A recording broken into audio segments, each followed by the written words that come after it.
A Rádio Educadora do Maranhão passa a apresentar Bíblia no Rádio, com Padre Flávio Collins. O seu estudo bíblico diário sobre a Palavra de Deus. Os autores, as principais mensagens, os personagens, a espiritualidade, as curiosidades e muito mais. Bíblia no Rádio, a partir de agora, na Educadora. Saudação, amigo ouvinte da Rádio Educadora do Maranhão. Estamos iniciando mais um Santo Livro, aliás, mais um Bíblia no Rádio, tratando do Santo Livro, aqui na emissora do Povo de Deus. Eu sou o Padre Guto Feitosa, te faço companhia aqui na programação da 560, junto com o Padre Flávio Collins, reitor do Santuário Nossa Senhora de Nazaré no Quatraque, professor de Bíblia na Faculdade Católica IESMA. O nosso Bíblia no Rádio é o seu estudo bíblico diário aqui na emissora do Povo de Deus, Rádio Educadora, 560M, transmitindo também pelo aplicativo e pelo site educadora560.com.br. A Rádio Educadora do Maranhão é uma emissora da Arquidiocese de São Luís, administração do Santuário São José de Ribamar. Você participa do nosso programa com suas dúvidas, perguntas, mensagens, com mensagem de texto para o WhatsApp da Rádio Educadora, 987572140, 987572140. Na linha comigo, nosso assessor principal, Padre Flávio Collins. Seja bem-vindo, Padre Flávio. Alô, Padre Flávio? Acho que a gente perdeu o Padre Flávio aqui na... Peraí. Alô, Padre Flávio? Olá, Padre Guto. Pronto, agora deu certo. Bem-vindo, Padre. Obrigado. Tá tudo bem por aí? Tudo ótimo, graças a Deus. E a gente está estudando o livro dos Juízes, Padre Flávio. Alô, Padre Flávio? Oi. Pronto. Eu estou escutando um pouquinho baixo, Padre Guto. Vou aumentar aqui o retorno para você. Acho que ficou melhor agora. Está melhor. Pronto, a gente vai graduando aqui. Eu estou dizendo que a gente está estudando o livro dos Juízes. A gente falou um pouco bastante da história de Sansão. E o senhor ficou de completar mais alguma coisa para a gente hoje, correto? Exatamente. Nós precisamos concluir o livro dos Juízes. E nós falamos bastante dos juízes maiores. E a Sansão certamente está entre os maiores juízes, um dos mais famosos, inclusive, também na história. Agora, dos juízes menores, se fala em duas breves listas, a gente tem uma lista no capítulo 10, vamos ver, no capítulo 10, tem uma breve lista dos juízes. Padre Guto está tendo uma construção aqui perto de casa, aí tem uma máquina aqui que está fazendo tremer tudo. Tá certo, tomara, ela não vai nos atrapalhar não, se Deus quiser. Vai ser só um pequeno constrangimento. Exatamente, no capítulo 10 então, os versículos 1 a 5, a gente tem uma breve lista. Certo. Aí tem a história de Tola, de Jair e Jefté, de 10, 1 a 5. E no capítulo 12 também temos uma outra lista, 12, versículo 8. Nós temos aí Abessã, depois Elon e Abdon. Além dessas duas breves listas, a gente tem lá no capítulo 3 o caso de Sangá, 3:31. Então, essas duas breves listas trazem então os juízes menores, são 6, desses juízes se fala quase como que um mesmo esquema narrativo. Talvez, alguns até dizem, que talvez fosse apenas uma assinalação de um cronista meio desinteressado, meio indiferente. Na verdade, se oferece dele somente uma breve genealogia, usando de atividade judicial, o lugar onde se estendia a sua autoridade e também o lugar do seu sepultamento. Sim. De 2 deles, Abessã, de 3 na verdade, de Jair, Abessã e Abdon, se fala também do número de filhos e dos netos, e qualquer outra circunstância particular. E deixando de lado o caso de Sangá, que parece que aquele famoso, da aguilhada de boi, todos os outros são apresentados como juízes no sentido mais direto da palavra, não como libertadores, mas alguém que realmente desempenhava atividade, né, de julgamento mesmo ali na cidade. Então não foram, na verdade, libertadores. E é isso. Eu acho, sobre os juízes menores, a gente pode dizer isso. Realmente os dados são muito sintéticos, então a gente não tem a história deles para contar, né? Somente dos juízes maiores. Entendi. Aí, Padre Guto, é importante agora a gente olhar, depois dessa análise um pouco geral, olhar para o propósito teológico da obra dos juízes. Aí é bem importante, está lá no início, né, em um dos prólogos. Certo. O primeiro prólogo é de caráter mesmo histórico, narrativo, que mostra como era a situação, né, das tribos depois da morte de Moisés e Josué, e com muita terra que precisava ainda ser conquistada. E o segundo prólogo, que começa lá no versículo 6 do capítulo 2, ele é de ordem mais teológica mesmo, né? E nós temos o texto que traz a chave teológica do livro. Antes de falar, a gente ler esse texto, Padre, eu queria dar uma palavrinha sobre o gênero literário do livro, que é importante, né? É assim, os autores dizem que o livro dos Juízes deve ser considerado, claro, uma obra histórica, sem dúvida, né? Mas uma obra histórica bem diferente das obras históricas modernas. E parece que o gênero histórico no qual... no livro dos Juízes, perdão. Ele pertence a um gênero literário no qual as memórias que ele reporta provêm de uma tradição popular, que gosta da anedota, né? A gente citou a história de Sansão, muito particular, porque era cheia de graça. Tem até um enigma, o enigma de Sansão. Você conhece o enigma de Sansão? Lembre aí, Padre Flávio. O que é o que ele perguntava, né, para os filisteus? Do que come saiu comida, do forte saiu doçura. Era o enigma de Sansão. O que é o que é? Do que come saiu comida, do forte saiu doçura. E você sabe a resposta? Não. Diga pra gente. Padre Guto? Não sei não, Padre. Tá. Exatamente. De fato, ninguém podia saber a resposta, porque tinha a ver com uma coisa muito particular, né, que ele havia feito. Ele tinha matado um leão e depois de dias ele passou onde estava a carcaça do leão e ele encontrou, as abelhas tinham feito mel, né, tinha feito uma casa dentro da carcaça do leão. Ele pegou e comeu. Então, do que come saiu comida, do leão, né? Do forte saiu doçura. O enigma de Sansão. É um caso raro na Bíblia de enigma, mas nós temos ali. Quer dizer, é uma coisa engraçada, né? E aí, desculpa, eu estou com o nariz meio chato hoje. Você vai sentir aí, né?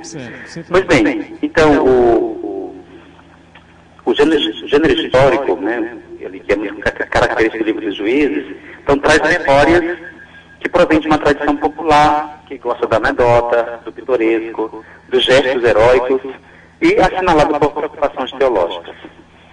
E a gente tem vários outros gêneros, né, menores dentro do livro. Por exemplo, a gente tem um canto épico, né, ligado à epopeia, épico vem de epopeia, no capítulo 5, que é o Cântico de Débora. A gente tem aquela apologia de Joatão, que a gente leu, né, sobre as árvores, né, a primeira tentativa de monarquia em Israel. O enigma que eu acabei de falar, né, nós temos também um oráculo profético lá na história de Gedeão. E tem diálogo, tem uma oração, tem a síntese histórico-geográfica. Então nós temos aí vários gêneros dentro do livro dos Juízes. E cada um, obviamente, num estudo mais aprofundado, precisa de uma atenção mais particular.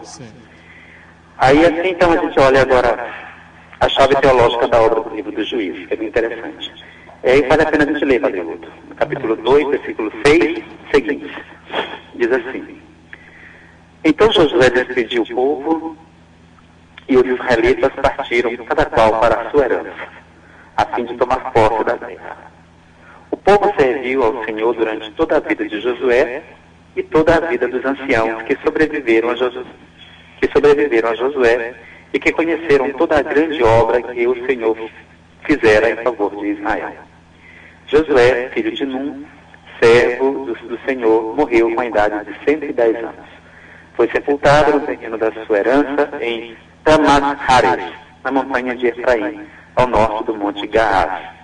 E quando toda aquela geração, por seu turno, se reuniu a seus pais, sucedeu-lhe uma outra geração, aí começa a história, que não conhecia o Senhor, nem a obra que ele tinha feito por Israel. Essa frase aqui já é muito importante para comprimir o livro dos Juízes. Uma geração que não conhecia o Senhor, nem a obra que ele tinha feito por Israel. Versículo 11. Então, os israelitas fizeram o que era mal aos olhos do Senhor, e serviram aos Baais. Deixaram o Senhor, o Deus de seus pais, que os tinha feito sair da terra do Egito, e seguiram a outros deuses, dentre dos povos ao seu redor. Prostraram-se ante eles e irritaram o Senhor, e deixaram o Senhor para servir a Baal e a Astartes. Então, a ira do Senhor se acendeu contra Israel, e os abandonou aos saqueadores que os espoliaram, e os entregou aos inimigos que os cercavam, e não puderam mais oferecer-lhes resistência.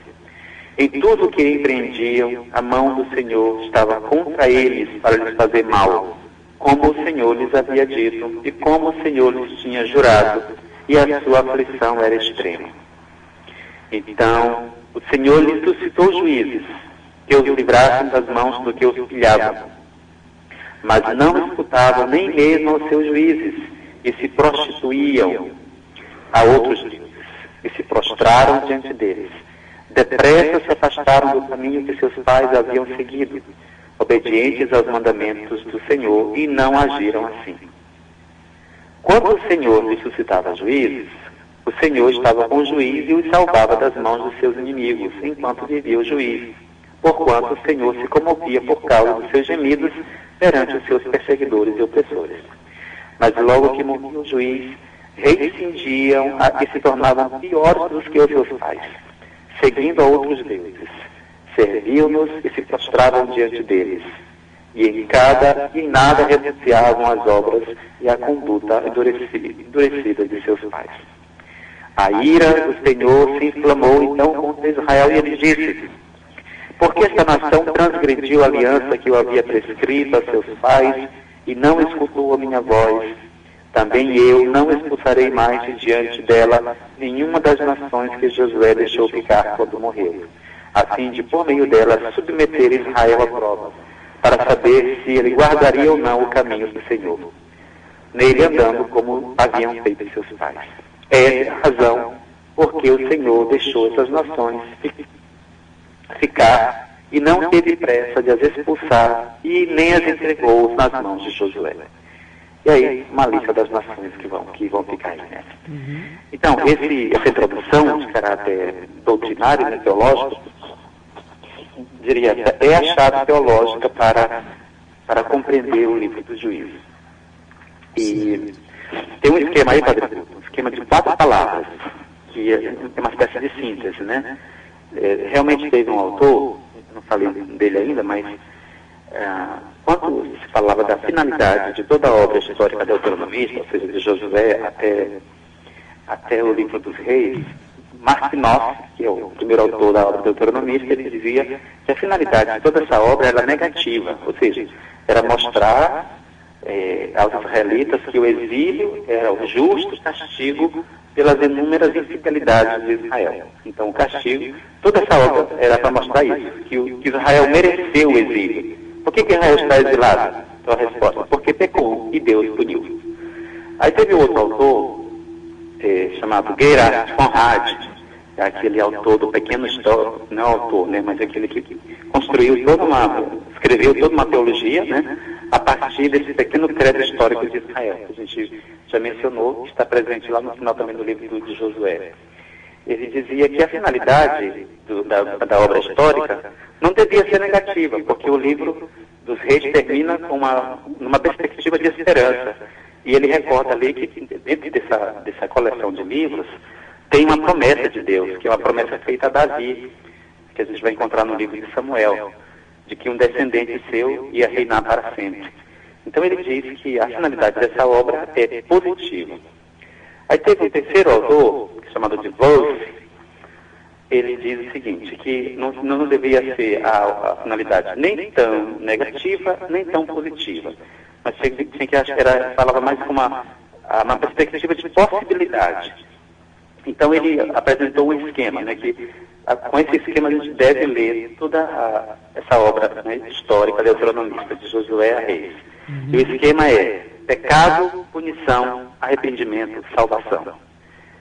E isso é muito claro aqui na leitura que a gente acabou de fazer, né, dessa introdução teológica aqui do livro dos Juízes. Então, o povo peca, Deus pune. O povo se arrepende, Deus salva. Então, é uma espécie de dialética, né? Dialética teológica. E que tem uma mensagem muito clara. Se o povo pecar, Deus vai punir. Mas depois que o povo se arrepende, Deus então salva. E esse esquema, né, essa dialética, se repete aí nesses 4 livros, né, que contam a história de Israel. Certo. E esse ciclo religioso é sintetizado exatamente, a gente acaba de dizer, né, do capítulo 2 do livro dos Juízes. A expressão pecado aqui é descrita como os israelitas fizeram o que é mal aos olhos do Senhor. Isso se repete, né, em vários momentos do livro. Ao ler a história dos juízes, você vai ver que toda vez que entra em cena um juiz é porque esse esquema está ali presente. Israel começou a fazer o que é mal aos olhos do Senhor. O que significa fazer o que é mal aos olhos do Senhor? Isso é bem descrito.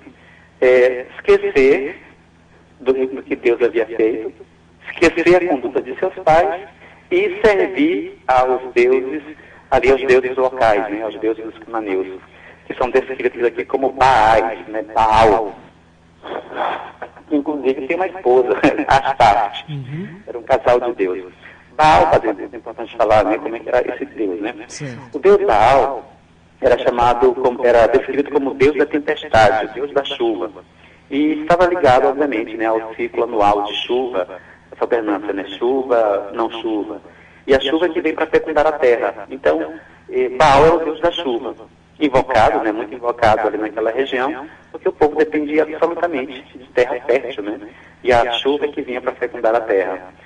E é claro, a partir dessa relação com Baal, se delineava também a relação com as pessoas. O perigo para Israel, desse tipo de religião, é porque a gente, inclusive, viu no livro dos Juízes um caso, né, foi o caso de Jefté, que sacrificou a sua filha, né, que fez essa promessa, aquele voto insensato.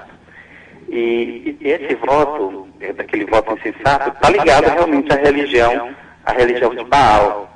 Porque, assim como o Deus Baal fecunda a terra, as mulheres também precisavam ser fecundadas. E quanto mais filhos, né, além de ser bênção, mas mais filhos quer dizer mão de obra também. Então as mulheres precisavam de ser fecundadas. E aí existiam os templos, né, para Baal, e tinha uma espécie de prostituição sagrada. Ou seja, os sacerdotes tinham que fecundar as mulheres, né, em nome de Baal. É como se o primeiro filho, então, que nascesse de uma família, esse filho não é claro, da família, ele vai ser oferecido a Baal. Então ele era sacrificado mesmo para o Deus. Então esse tipo de religião, né, foi sempre muito perigoso para Israel. E o livro dos Números o livro dos Juízes traz isso muito forte, né? Fizeram o que é mal aos olhos do Senhor. E aí a gente ouviu aqui, se prostituindo e servindo aos Baais e a sua Astarte, que é a esposa, uma espécie de esposa de Baal. Então era assim, o pecado era descrito dessa maneira. E aí, em seguida, segundo ponto, Deus então punia os pecados do povo, permitindo a opressão inimiga. Já no finalzinho da leitura a gente viu isso, né? Por isso que o Senhor não expulsou de diante de Israel essas nações, né? Para que pudesse punir Israel através delas. Então, a opressão inimiga, vamos dizer assim, era o modo como Deus punia os pecados do povo. E aí, então, o povo invocava a Deus, porque estava gemendo, né, sofrendo, etc., muitos anos. Então, invocava a Deus, e Deus, então, suscitava os juízes para libertar o povo das mãos dos seus inimigos. Essa é a história dos juízes. Mas aí, depois da morte do juiz, de novo eles pecavam, mais ainda do que os seus pais. Desculpa, estou aqui com a minha alergia. Então, esse esquema serve como uma espécie de paradigma, né, para a estrutura do livro inteiro. E aí que se articula nesses 4 momentos: pecado, castigo, arrependimento, salvação. E aí se deve acrescentar um 5º elemento, que é, de novo, a reincidência, né? Quer dizer, passou aquele período, de novo o povo recomeça no mesmo esquema. De novo, vai servir aos Baais e às suas astartes, de novo Deus pune, de novo o povo se arrepende, de novo Deus salva. De um modo geral, essa é a chave teológica, Padre Guto. Certo. Pecado, punição, arrependimento, salvação e reincidência. Exatamente. Ok. Padre Flávio, eu penso assim, se a gente pudesse, antes de concluir propriamente o livro dos Juízes, o senhor podia dar uma palavrinha, já quase terminando esse primeiro bloco, retomar um pouco aquela história de Sansão como uma síntese de Israel, né? Que o senhor falava que é um pouco de aquela situação de qual é a importância, qual é o lugar de Sansão na Bíblia, né? Ele faz uma analogia ao povo de Israel. Acho que essa analogia, o senhor pode reforçar, ela é bem importante para a gente entender o livro dos Juízes e arrematar para já dar passos para o próximo livro. O que o senhor acha? Certo, muito bem. E a história de Sansão, né, que é muito particular, chama atenção, porque esse esquema que a gente já falou agora aqui, presente no início do livro, realmente ele vai perpassar a história de todos os juízes. Agora, diferentemente de todos os juízes, Sansão, ele não é que ele vai lutar, mas eu diria, a guerra do povo, né? Não é a guerra da sua tribo, que é da tribo de Dan. Ele vai lutar 2 guerras, que são por causa de mulheres, né? Ele só se interessa pelas filisteias. E esse seu interesse pelas filisteias, obviamente, desperta raiva e a revolta dos filisteus. Então, todas as lutas de Sansão, elas são lutas pessoais. De qualquer modo, a história, né? Ele é o maior juiz de Israel. Depois, o seu gesto último, o gesto heróico, é aquele de dar a vida para salvar. Na verdade, não é nem para salvar, é para matar os filisteus, né? E de algum modo, como os filisteus estão ali e fazem uma pressão sobre Israel, então de algum modo o seu gesto heróico é um gesto de salvação. Agora, a pergunta é exatamente essa: se Sansão é um juiz diferente, que não luta as lutas do seu povo, por que ele faz na Bíblia, né? E aí a resposta é exatamente essa, que Sansão é que entre os juízes é o que melhor representa Israel. Quer dizer, Sansão é Israel. Porque Sansão, ele é fruto de um ato milagroso, né? O seu nascimento é milagroso. E ele foi consagrado, né, separado, é o nazireu, desde o ventre materno. E isso faz a gente compreender. Assim é Israel, escolhido por Deus, amado por Deus, mas, assim como Sansão, né, sempre se afasta, ele vai atrás dos filisteus, e atrás dos filisteus, então, as mulheres filisteias. Aqui representam os deuses, né, os deuses pagãos. Então, esse é Israel, que embora amado, protegido, tem aliança, mas ele quer fazer o diferente, que é ir atrás dos estrangeiros e acaba, nesse sentido, sendo infiel à aliança. Mas nem por isso é abandonado por Deus. Então, Sansão realmente representa Israel. A questão também do cabelo, né? Que perde o cabelo, teoricamente perdeu a força, mas depois, no fim da vida lá, já preso, faz uma prece e retorna a sua força, para dizer, a força mais do que do cabelo, a força dele estava... Vem de Deus. Vem de Deus. É isso mesmo, exatamente isso. Quer dizer, Deus, aí é de novo Israel, né? Que no momento de aperreio, no momento de dificuldade, ele invoca a Deus na oração e Deus vem então no seu socorro. Então Deus permanece fiel. E aí, Padre Guto, antes da gente ir para o intervalo... Pois não. Pode dizer assim, né, que o livro dos Juízes quer mostrar, de algum modo, essa ambivalência, né, da história israelita. De um lado, a gente tem a centralidade de Deus, né, do Senhor, que protege e o povo contra os inimigos. Por outro lado, a gente tem a infidelidade de Israel, que renega os mandamentos da aliança, deixando-se arrastar pela idolatria, né? O grande pecado aqui é a idolatria. Com essa expressão, fez o que é mal aos olhos do Senhor, se entende clara a idolatria. e atraindo, assim, né, sobre si a punição de Deus. Aí, de novo, né, a gente está naquele contexto em que a sociedade é teocêntrica. Tudo que acontece, ou acontece por uma ação de Deus, ou por uma permissão de Deus. Então, tudo se coloca na conta de Deus. O texto até fala, né, que Deus fez mal aos israelitas. Entenda-se, né, que ele permitiu que a nação inimiga venha sobre Israel. É esse o sentido. Então, é esse, de fato, o conteúdo das palavras que Deus dirigiu aos israelitas no final do primeiro prólogo. Tem aqui, no capítulo 2. Acho que dá para a gente ler antes no intervalo. Diz assim, 2:1. O anjo do Senhor subiu de Gilgal a Boquim e disse: Eu vos fiz subir do Egito e vos trouxe a esta terra que eu tinha prometido por juramento a vossos pais. Eu dissera: jamais quebrarei a minha aliança convosco. Quanto a vós, não fareis aliança com os habitantes desta terra. Ao contrário, destruireis os seus altares. No entanto, não escutastes a minha voz. Por que fizeste isso? Por isso eu digo: não expulsarei estes povos de diante de vós. Serão para vós adversários, e os seus deuses serão uma cilada para vós. Assim que o anjo do Senhor pronunciou essas palavras a todos os israelitas, o povo começou a clamar e a chorar. Chamaram a este lugar de Boquim, e ali ofereceram sacrifícios ao Senhor. Boquim quer dizer choro, né? Lugar de grito, lugar de lamento. Então é isso. O propósito do livro dos Juízes tem um pouco essa ambivalência. De um lado, a fidelidade de Deus ao povo, do outro lado, a infidelidade de Israel. Muito bem. Vamos para o intervalo? Vamos lá. A gente volta já já com mais Bíblia no Rádio, aqui na emissora do Povo de Deus, é da Igreja, é do Maranhão. A Rádio Educador está apresentando Bíblia no Rádio, com o padre Flávio Collins. De volta com Bíblia no Rádio, aqui na Educadora, emissora do Povo de Deus, transmitindo em 560 kHz AM, também no nosso aplicativo e no nosso site educadora560.com.br. Você, querido ouvinte, participa com a gente com mensagem de texto para o WhatsApp da Educadora, 987572140, 987572140. Já temos algumas mensagens aqui, mas ao final do programa de hoje a gente vai colocar a mensagem dos ouvintes que estão fazendo esse curso bíblico conosco aqui na Educadora. Padre Flávio de volta para nos trazer as novidades do próximo livro, já, Padre Flávio?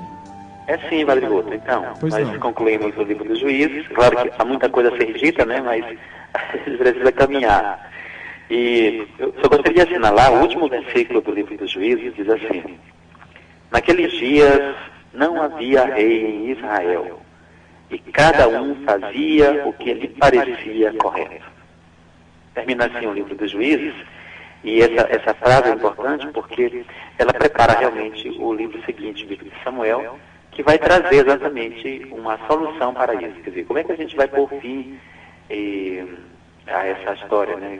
Não vamos dizer que é anarquia, mas cada um fazia aquilo, não tinha lei, assim, embora eu tivesse a lei, né, a lei de Israel, a aliança e tudo, mas cada um, não tinha alguém que garantisse a observância dessa lei, né, a lei, a aliança, etc.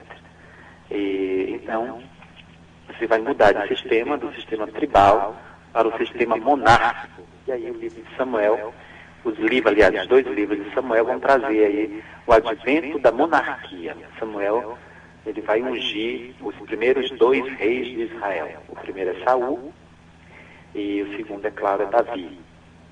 E nós temos, de modo geral, nesses 2 livros, tem, aliás, uma pergunta que a gente sempre faz em aula. Deus é a favor da monarquia ou Deus é contrário à monarquia? Quando a gente faz essa pergunta, a gente traz a comparação de 2 textos bíblicos. O primeiro é o primeiro livro de Samuel, capítulo 8, é quando o povo pede a Samuel que unja um rei sobre ele.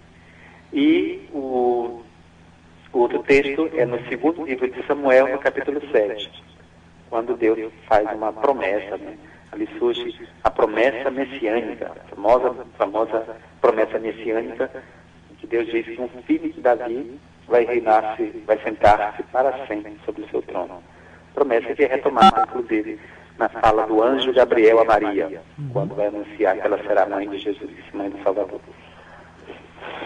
Então a gente tem esses dois textos que eles são, de algum modo, contraditórios, Padre Guto.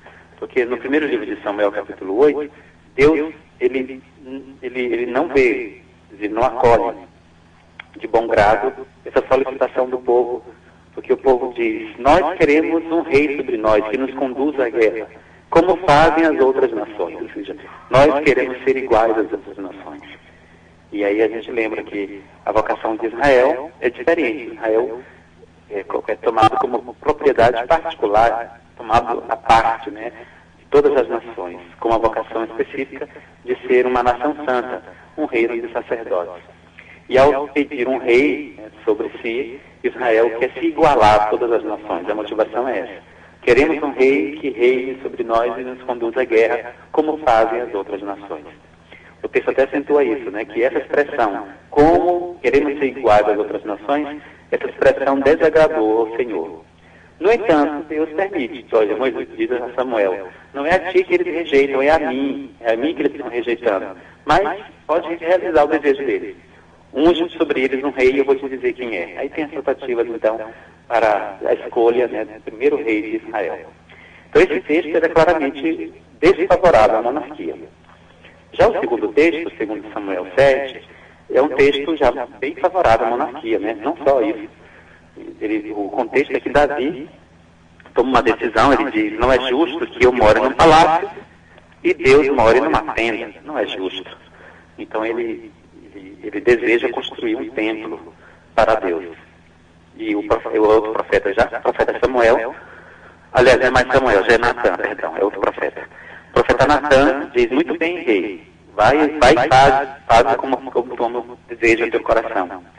E aí mais vem uma profecia da parte de Deus e diz: não, quem é Davi para construir para mim uma casa? Eu que vou construir para ele uma casa. E aí entra, né, a famosa profecia que surgirá depois que Davi tiver morrido, diz ele, um descendente teu, de Davi, ele vai reinar para sempre, vai sentar sobre o teu trono para sempre. Então é a famosa profecia messiânica. Nesse caso aqui, Deus está prometendo que a monarquia, de algum modo, né, vai permanecer para sempre. E aí, esse texto é favorável à monarquia. Então a pergunta era essa: Deus é favorável ou Deus é contrário à monarquia? A gente vai conversando sobre isso ao apresentar o livro de Samuel. Sim. E, pois bem, o livro de Samuel deve esse nome por causa do personagem principal, que é Samuel. E o seu nascimento também é milagroso, né? A gente tem ali no início do livro, que aliás é quando todo jovem, homem ou mulher, né, vai fazer o seu discernimento vocacional, esse é um texto que é chave, né? Porque a gente tem aqui a intermediação de alguém que nos ajuda a discernir se o chamado é de Deus ou não, ou de quem é o chamado. Então isso é muito forte no livro de Samuel. Padre Guto, vale a pena a gente ler um pouquinho o início do livro. O que você acha? Acho ótimo. Diz assim: houve um homem de Ramataim Sofim, da montanha de Efraim, que se chamava Elcana, filho de Jeroam, filho de Eliú, filho de Tu, filho de Suf, um efraimita. Elcana tinha duas mulheres. Ana era o nome de uma, e a outra chamava-se Fenena. Fenena tinha filhos. Ana, porém, não tinha nenhum. Anualmente, aquele homem subia da sua cidade para adorar e oferecer sacrifícios ao Senhor dos Exércitos, em Silo. Silo, onde ficava então a tenda, Senhor, onde estava a arca. Os dois filhos de Eli, Hofni e Finéias, sacerdotes do Senhor, estavam ali. Então aqui são colocados em cena os personagens, né? Aqui entre Elcana, as suas duas mulheres, o Eli, que é um sacerdote, e os dois filhos, Hofni e Finéias. É interessante que na narrativa, Padre Guto, aqui nós temos a introdução. É como, para a gente compreender, quem não compreende muita narrativa, mas veja uma novela. Uma novela é mais ou menos isso. Se apresenta os personagens e se apresenta também qual vai ser a trama que será desenvolvida. Então, o livro de Samuel começa assim. Então, você imagina, né, que todos esses personagens que são apresentados aqui, haverá, obviamente, se contará uma história sobre eles. Então, há um desenvolvimento do seu papel dentro da história. Aí continua. No dia em que oferecia sacrifícios, Elcana tinha o costume de dar porções à sua mulher Penina e a todos os filhos e filhas. Porém, a Ana, embora a amasse mais, dava apenas uma porção escolhida, pois o Senhor tinha fechado seu seio. A sua rival também a irritava, humilhando-a, porque o Senhor tinha fechado seu seio.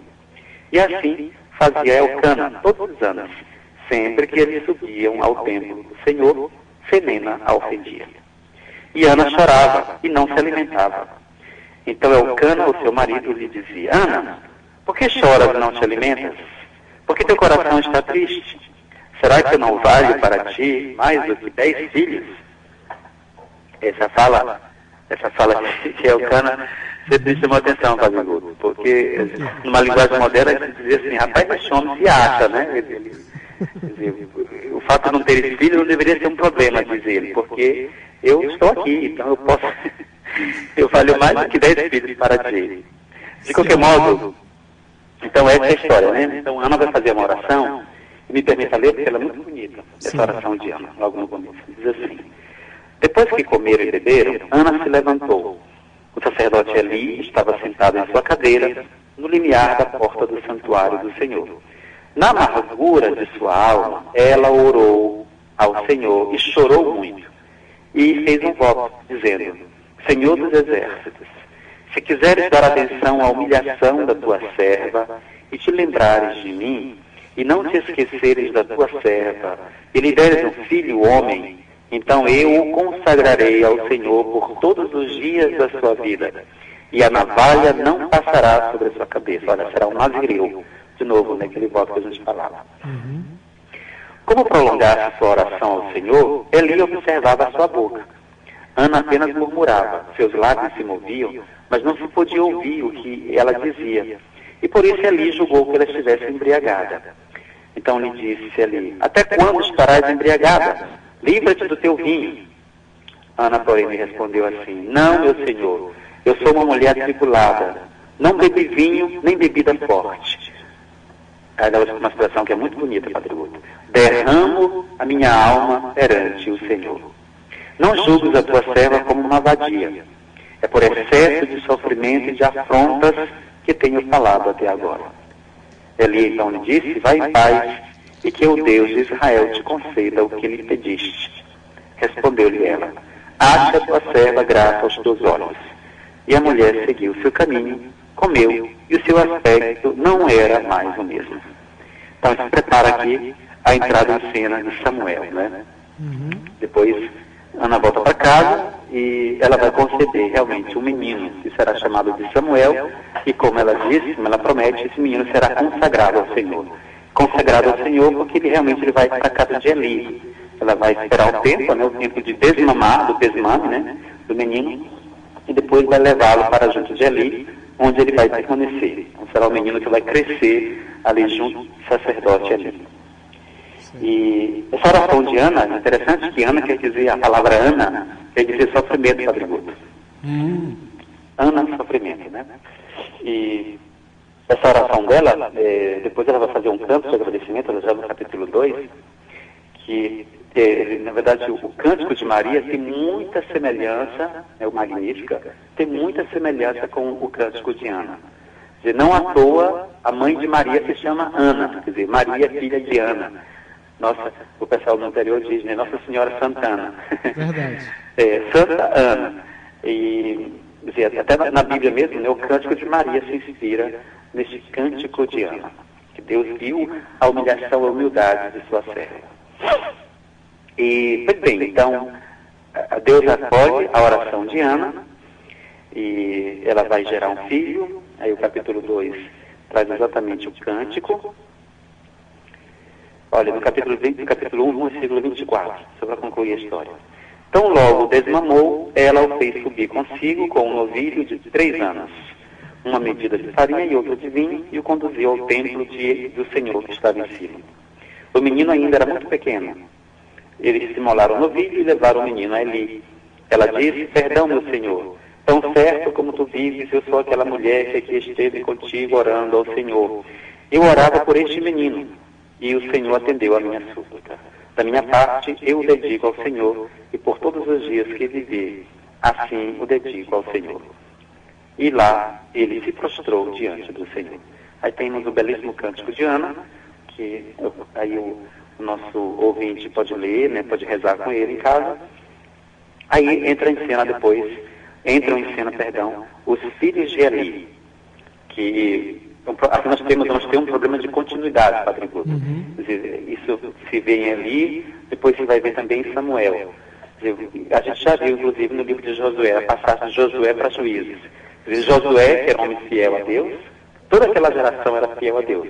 Toda aquela geração morreu. Aí vem uma geração que não conhece, que não permanece, quer dizer, que não mantém o passo. Aí isso faz surgir vários problemas. O livro dos Juízes começa assim: uma geração que não conhecia o Senhor, que nem lembrava dos feitos, quer dizer, que não conhecia a grande obra de Deus. A gente vai ter o mesmo problema aqui. Eli é um homem justo, um homem santo, mas os filhos dele, aqui citados, Hofni e Finéias, eles não são fiéis. Então eles vão começar a fazer o que é errado. O que eles fazem, inclusive, é importante até dizer, eles mandaram fazer um garfo, porque lá no santuário de Silo tem o sacrifício, né? Então o pessoal leva os animais para a oferenda. Eles mandaram fazer um garfo bem grande, com 3 dentes. E aí, na hora que alguém chegava para fazer a oferta, os servos lá dos sacerdotes, Hofni e Finéias, vinham com o garfo, e tudo que o garfo pegasse, eles diziam: pronto, essa é a parte do sacerdote. E quando chegavam também com a oferenda, eles não permitiam que o pessoal cozinhasse a carne. Eles diziam: não, o sacerdote não vai querer a carne cozida, ele quer a carne crua. Nós já vimos lá atrás que, nessa história do sacrifício, era tudo muito, muito bem já repartido. Tem a parte do Senhor, tem a parte do sacerdote e tem a parte do fiel, quando era sacrifício de comunhão, né? E então, a parte do sacerdote, só para relembrar, era a coxa e o peito. Essa era a parte do sacerdote. Mas os filhos de Eli, o que o garfo trouxesse, eles não se importavam, não, se vinha outras partes da oferenda. Quer dizer, o que o garfo trouxesse, tudo isso é do sacerdote. Agindo assim, eles, né, ficavam para si, mesma parte que deveria ser oferecida ao Senhor. Então, por conta disso, eles terão já a sua morte anunciada, né, que eles vão pagar por isso. 2 meninos espertinhos esses, hein? Os capítulos seguintes vão trazer exatamente de que modo os filhos de Eli morrem, e como Eli também paga por isso, né? Quando ele soube da morte dos filhos, ele toma um susto, cai da cadeira e morre. Nossa. Mostra também como esses meninos eram espertos, né, Padre Flávio? Esperto no sentido negativo, claro.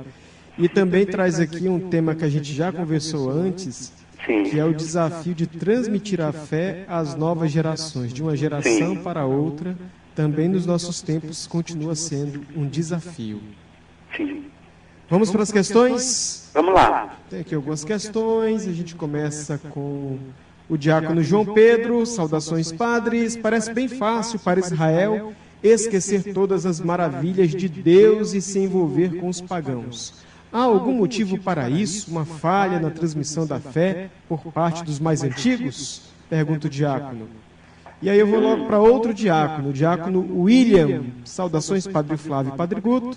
Estamos nos enriquecendo muito com os ensinamentos bíblicos. Parabéns, um abraço.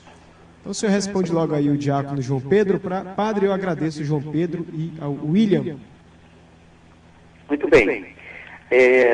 Na verdade, assim, a gente fazendo uma análise, né? Por que Israel, de fato, a Bíblia descreve isso com muita facilidade, né? É claro que a relação com Deus, o Deus de Israel, é uma relação diferente, né? Porque ele não tem imagem, né? Veja bem, aquela ideia, né? Não tem imagem, não tem nada, diria, de concreto que represente Deus. Então, é um Deus presente, mas um Deus que não se vê. Então, faltava, né, realmente ali um símbolo, algo, né, que a pessoa pudesse ver. Sim, tinha a tenda, mas é ali. Eu quero dizer que a religião cananeia, eles tinham ali imagem, né? Tinha um Deus, está ali, eles podem ver. Então, para Israel aprender, né, que o Deus dele é um Deus presente, que é o único Deus na verdade, mas que não se via, isso levou um tempo mesmo, né? Foi um tempo de aprendizado. Esse é um dos motivos. Então, faltava o simbolismo da religião. E eu, por exemplo, peguei a Igreja Católica hoje, né? Quantos símbolos, né, que servem para a gente expressar a nossa fé. Então, isso ajuda muito. A religião, ela certamente, o símbolo é fundamental nela. E para Israel faltava um pouco isso. Então, foi um aprendizado duro. O segundo motivo é que a religião, veja que Israel vem de um povo nômade, né? Abraão era nômade, e vem se instalar numa terra. Vai ser um povo agora agricultor, vai trabalhar a terra. E em Canaã, era isso, né? Qual a experiência que eles tinham de trabalhar a terra? Eles não tinham experiência. Então, a experiência que eles vão adquirindo é ali. De algum modo, a experiência adquirida com os inimigos. E eu falei ainda há pouco que o Deus Baal, ele é fundamental nesse ciclo, né, de fecundação da terra. Então, Israel, por exemplo, ele vai adotar os mesmos costumes dos povos cananeus por conta disso. Quer dizer, seria uma tentação. Dizer, como é que a gente pode trabalhar a terra? Aí, claro, tem que olhar ali para os inimigos. Mas imitar a sua prática, isso é condenado pela religião de Israel. Porque imitar a sua prática, claro, imitar os seus costumes, é seguir também os seus deuses. Muito bem. Não sei se eu expliquei, mas não expliquei hoje, amanhã explica melhor. Tá certo. Para mim tá bom, mas qualquer coisa o diácono João Pedro coloca mais aqui hoje ou no próximo programa. Várias mensagens aqui, eu vou tentar ler todas, aí o Padre Flávio faz um arremate miraculoso no final. Aqui a Eulenir, do Santuário de Nazaré, saúda os padres, os ouvintes, ligada no estudo bíblico, procurando compreender a palavra de Deus, muito complexa, mas tentando entender através desse estudo. Que o Espírito Santo nos dê esse entendimento teológico. Amém. Amém, Eulenir. Muito obrigado. Olá, Padres Flávio e Guto e todo o povo de Deus, ouvinte da Educadora. Qual o motivo da perda dos poderes de Sansão, já que ele foi escolhido por Deus através da aparição do anjo à sua mãe, que era estéril? E o que ele fez de especial para Deus? É o Macedo do Quatraque. Uma curiosidade, todos os cantos do Antigo Testamento vêm em datas decrescentes. Todos os contos ou todos os cantos, eu não entendi aqui. Padre Guto, dentro desse tema da Bíblia, não dá para incluir uma outra data, a catequese sobre as partes da missa, símbolos da missa, já que a audiência da Educadora pega o Maranhão. Obrigado a sua sugestão. Valeu, Macedo. Vamos tentar dar andamento aqui a sua sugestão do estudo sobre a Santa Missa, a liturgia, né? E aqui eu volto à questão para o Padre Flávio, a questão bíblica. Sansão, Padre Flávio, fale logo aí. Escolhido por Deus, através da aparição do anjo, sua mãe estéril, o motivo da perda dos poderes e o que ele fez de especial. Muito bem. Ele perde os poderes por conta da punição, né? Se aplica aquele esquema. Pecado, punição, arrependimento e salvação. E se aplica muito bem à Sansão. Ele perdeu os poderes porque ele pecou. Quer dizer, ele se deixou seduzir, né? E aí, claro que, de novo, a história de Sansão representa a história de Israel. Se deixou seduzir, contou o seu segredo, que não devia contar, e aí foi preso. Quer dizer, a punição da parte de Deus vem por meio dos filisteus. Contou o seu segredo para Dalila, foi seduzido por ela. E aí essa relação de ser seduzido por uma mulher estrangeira é a mesma pergunta que fez o João Pedro, né? É a sedução para os deuses estrangeiros. No caso, Dalila representa o deus estrangeiro, que é sempre atrativo para Israel. Então, Sansão é como se tivesse abandonado a Deus, por isso ele perde os poderes. Muito bem. Segue aqui. Tranquilo. Ele perde os poderes porque ele pega contra Deus, né? Ele abandona ao misturar-se com os filisteus. O que ele fez de especial foi isso, né? Ele, de novo, depois que ele pega os poderes, ele faz uma oração de confiança, ele se arrepende daquilo, faz uma oração confiante e readquire a sua força e destrói ali. Estão todos os príncipes filisteus no mesmo templo. Então ele destrói todos eles. Destruindo os príncipes filisteus, então ele, de algum modo, ele acaba com o domínio filisteu ali na zona do mar. Então ele salva o povo de Israel. Isso é o que ele fez de especial. Muito bem. O padre Admilson de Jesus, lá do São João Batista do Vinhais Velo, diz que está na escuta. Um abraço para ele. Também aqui, saudações Padre Guto e Padre Flávio. Dê um alô, Ivaldo, na Santa Severa, cidade de Cajari, Maranhão. Obrigado, Ivaldo, pela audiência. Também aqui com a gente... lembra que já falei do início dos espertos. Um bom dia. É a Anaílda. Eu não entendi a Anaílda. Acho que é uma pergunta que ela fez antes, mas ela está na escuta aqui do programa. Acho que é a esperteza dos filhos lá de Eli, né? Que a gente comentou ainda há pouco. Também aqui ligado no programa, quem está com a gente é a Vânia, do Anjo da Guarda. Obrigado, Vânia, bem-vinda. Também a Maria do Carmo, lá do Coafuma, saúde os padres e os ouvintes, diz: a escuta e pensando, Padre Flávio, o pecar, o arrependimento e a salvação nos livros do Antigo Testamento, como o Senhor falou. E pensando aqui no contexto de hoje, se repete. Padre, muito fácil isso. Pecamos, pecadinhos, pecados e até pecadões, e sempre pensando, Deus é misericordioso e sempre está nos perdoando e às vezes nem há arrependimento. Diga aí, padre, é assim mesmo e no final ainda tem salvação? Deus bonzinho desse jeito? É a questão da Maria do Carmo para você, Padre Flávio. Bem, se tem salvação, o que a gente prega é o que Jesus nos diz, né? Quer dizer, o exemplo lá do famoso ladrão arrependido, mesmo na última hora. Então, o que eu costumo dizer é que a conversão, esse aqui é o problema, né? Nosso esforço é pela conversão sempre, que deve ser sempre um crescendo, né? Claro, também na nossa vida se experimenta essa dialética. São Paulo vai dizer pra gente, né? Olha, às vezes existe uma força dentro de mim que me impele para fazer aquilo que eu não quero. Quando eu quero fazer o bem, eu faço o mal que eu não quero fazer. Aí ele pergunta, infeliz de mim, quem me libertará deste corpo de morte? Não é do corpo, né? Mas dessa situação que ele quer dizer. Ele responde com uma oração: graças sejam dadas a nosso Senhor Jesus Cristo. Quer dizer, realmente é Jesus que a nossa salvação, e a salvação é gratuita, né? Quer dizer, só Ele mesmo que pode nos libertar. Agora, de nossa parte, uma vez que fomos libertados por Ele, aí sim, o nosso trabalho é aquele de conversão para a gente ir crescendo. É claro que alguém pode dizer, mas o Senhor vai nos salvar mesmo, então não importa como eu vivo. Exatamente, essa atitude que se quer evitar, né? Porque eu digo assim, que é melhor não arriscar.